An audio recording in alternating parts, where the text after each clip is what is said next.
There are many ancient areas which we often cover, which you, the viewer, will clearly realize is of a controversial nature, especially regarding dates, in which we claim are actively being denied and concealed by powerful and wealthy academic institutions.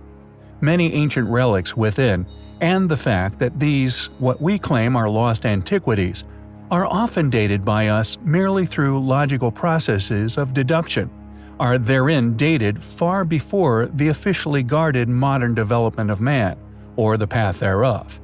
My work is actively denied, and regardless of the mountain and still mounting volumes of evidence we present, still denied as having ever existed.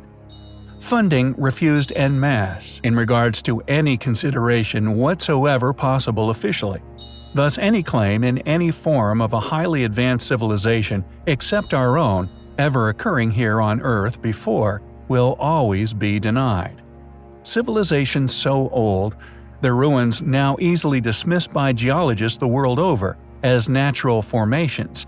However, thanks to the fact that nature rarely builds walls and courses, or create enormous megalithic walls of equal sizes, built in techniques akin to the modern house brick, yet with bricks often many hundreds, sometimes thousands of tons in weight, and all once seemingly effortlessly placed atop one another.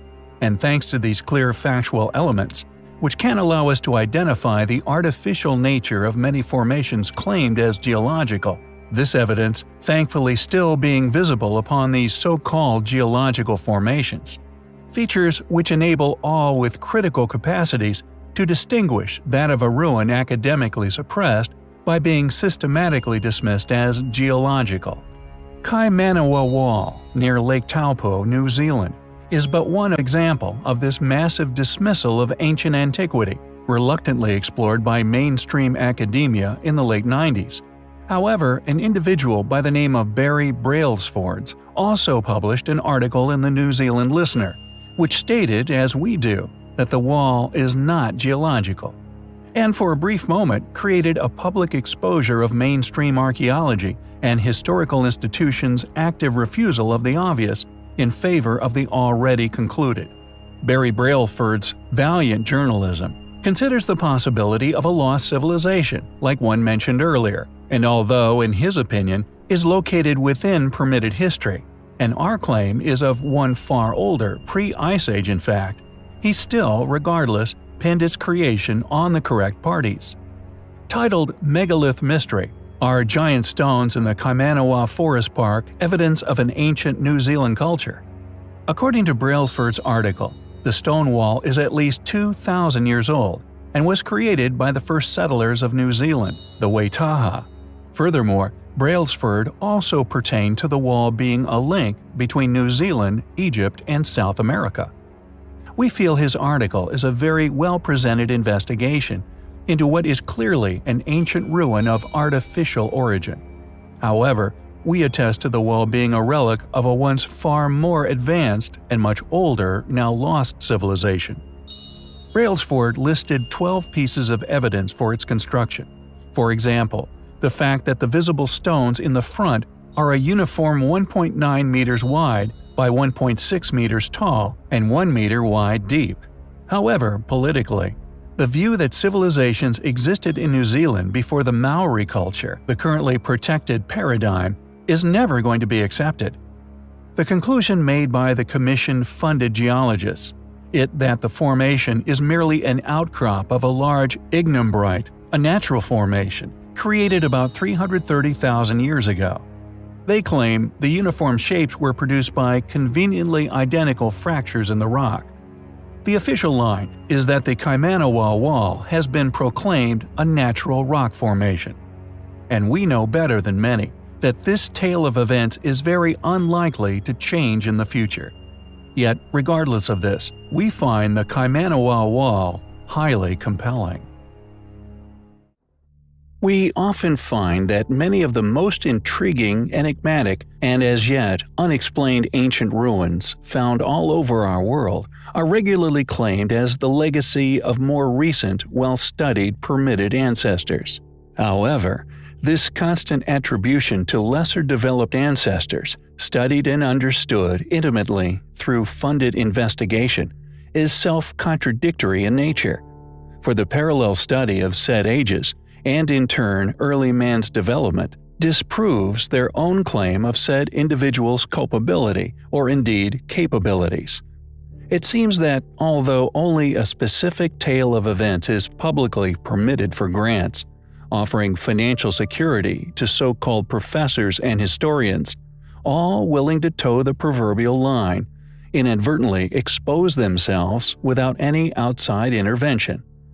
Due to the detailed, well-established understandings possessed by modern archaeological study, we are, by default, also made intimately aware of the tools available to each of the claimed culprits, the knowledge levels in which they possessed, and the fact that many other factors regarding our not-so-distant ancestors disproves academia's own testimony when it comes to them as claimed builders.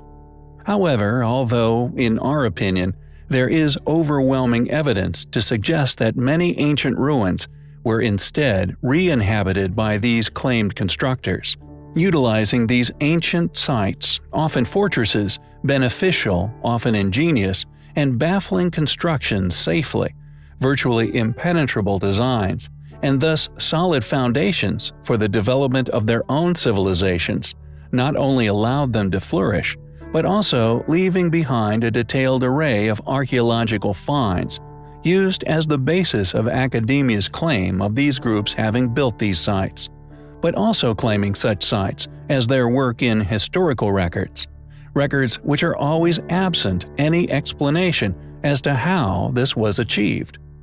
There also exist sites on Earth that, instead of allowing funded individuals to use additional re-inhabitations as a basis for an argument for their origins, can instead, due to the sheer mass of these historical footprints, each stacked atop one another, can instead actually indicate the site's enormous age. A land feature generated as a result of this incredibly long-lived accommodation that we call tells. Tells are artificial mounds formed from the accumulated refuse from generations of people. Tells are most commonly associated with the archaeology of the ancient Near East, but they are also found elsewhere, such as Central Asia, Eastern Europe, West Africa, and Greece. Within the Near East, they are concentrated in less arid regions, including Upper Mesopotamia, the southern Levant, Anatolia, and Iran, which had more continuous settlement. What can only be explained as man-made, artificially generated sedimentary layers, one has to ask themselves, how long would a particular site have to have been inhabited for to create such enormous, incredibly deep layers of earthwork, merely generated by its inhabitants living in said area, clearly for an unimaginably long period of time? The Erbil Citadel, for example, locally called Kalat, is a tell located within the historical city center of Erbil in the Kurdistan region of Iraq.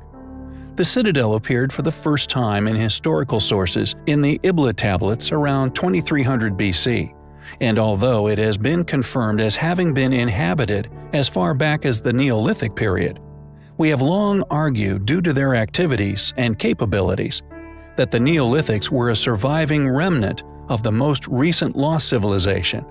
If this is so, then it is highly likely that the citadel of Erbil is in fact far older than that of even the Neoliths, its incredible height also indicative of an inconceivably long history of virtually continuous inhabitation.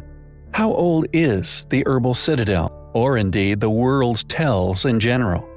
Is it an earthwork merely started by our Neolithic ancestors?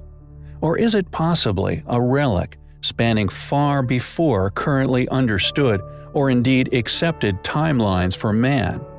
They are, undoubtedly, highly compelling. The Dighton Rock, a 40-ton boulder in Massachusetts, USA, is a mysterious relic indeed. Not only does it not fit in with the surrounding environment, but the incredibly ancient inscriptions found upon it could unlock highly controversial truths regarding the reach of ancient civilization, that would fly in the face of current academic theory. What is interesting regarding this enormous rock is that it was not only placed where it now lay by natural geologic activities many millennia ago, dropped where it lay on the shores of the Taunton River by the melting of an ancient glacier during the end of the last ice age, measuring 5 feet high, 9.5 feet wide, and 11 feet long, made of gray-brown crystalline sandstone. But no one has been able to say with certainty who first wrote upon the rock, what they wanted to communicate, or why they created these mysterious markings, with it now known to have been the inspiration for over 1,000 books and articles and the basis for over 35 hypotheses. The mystery and indeed debate regarding the writings on the Dighton Rock continue to this day, and a possible motivation for the mystery to remain unsolved is to protect the currently attested academic theories regarding the past of man. Thus, they could quite possibly be markings left by a past, now lost civilization, or one that has long been claimed to have been unable to have had such far-reaching settlements. The antiquity of the writings is undoubtable, as many scientific investigations have proved that they are indeed very old. Yet what is hotly debated is the origins, and indeed the civilization responsible for creating them. Although, predictably, since 1680, when Reverend John Danforth visited the rock, a mainstream academically approved theory regarding the stone has been put forward and popularized by said institutions. However, the fact that the glyphs, or possible language etched upon the rock, has never been deciphered remains. After seeing it, he decided that the carvings on it were made by Native Americans, specifically the Wampanoag Indians, after being told the tale of a ship arriving, and a battle between the locals and mysterious newcomers were told to him from long ago in the distant past. Danforth drew the symbols visible on the top half of the petroglyph, and then wrote, quote, "It is reported from the tradition of the old Indians that there came a wooden house with men of another country in it, swimming up the river Assonet, that fought the Indians and slew their sachem. Such interpret the figures to be hieroglyphical, the first figure representing a ship without mast and mere wrack cast upon the shoals, the second representing a head of land, possibly a cape with a peninsula." End quote. Danforth's drawings were requested by the Royal Society of London in 1732, and are now preserved in the British Museum. This, not only proof of their acceptance by mainstream academia, possibly due to its lack of any controversial claims, just a simple mention of newcomers, and no further mention of their possible identity. Yet the fact that these inscriptions remain undecipherable makes the possibility of the newcomers being from a locality nearby illogical, and suggests that they were, instead, created by a group who came from a now lost or possibly concealed advanced civilization. Another hypothesis put forward by Ezra Stiles in 1767, while he was the president of Yale College, claimed that the famous seafarers, the Phoenicians, had made their way all the way to North America on at least one voyage. Stiles believed that the writings were left by them to simply show that they were once there. Stiles' idea was a popular one in Europe for some time, and were embraced by Antoine Courtegebalin, a French scholar, as a possible answer to the identity of their creators. He said that the carvings on the rock should be split into 3 sections: the past, present, and future. Some of the images he identified were an oracle and butterfly, representing the future, a horse and a beaver meeting, symbolical representations of the two contents interacting in the present, and the divine figures or symbols of Minerva, Telesphore, and Priapus, representative of the past. Yet the mystery of who created the carvings remains to this day. Additionally, the original location of the carvings also remains a mystery. The fact that the boulder has landed where it now lay, due to geological activities, means it could have originated in a location far away from where it now lay. Was it made by a now lost civilization? Or possibly one that academia continues to claim was not able to travel such vast distances? The mystery surrounding the Dighton Rock continues, and it is undoubtedly one that is highly compelling.